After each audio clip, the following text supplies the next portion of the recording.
شروع اللہ کا نام لے کر جو بڑا مہربان نہایت رحم والا ہے۔ اے پیغمبر صلی اللہ علیہ وآلہ وسلم، اپنے پروردگار عالی شان کے نام کی تسبیح کرو، جس نے انسان کو بنایا، پھر اس کے اعضاء کو درست کیا، اور جس نے اس کا اندازہ ٹھہرایا، پھر اس کو رستہ بتایا، اور جس نے چارہ اگایا، پھر اس کو سیاہ رنگ کا کوڑا کر دیا۔ اے نبی صلی اللہ علیہ وآلہ وسلم، ہم تمہیں پڑھا دیں گے، پھر تم فراموش نہ کرو گے، مگر جو اللہ چاہے۔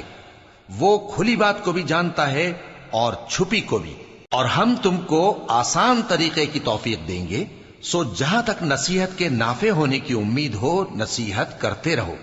جو خوف رکھتا ہے وہ تو نصیحت حاصل کرے گا، اور بے خوف بدبخت اس سے کترائے گا۔ جو بڑی تیز آگ میں داخل ہوگا، پھر وہاں نہ مرے گا اور نہ جیے گا۔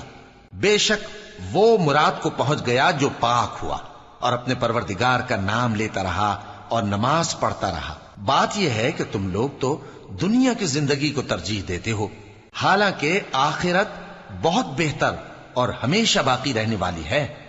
یہی بات پہلے صحیفوں میں بھی درج ہے، یعنی ابراہیم اور موسیٰ کے صحیفوں میں۔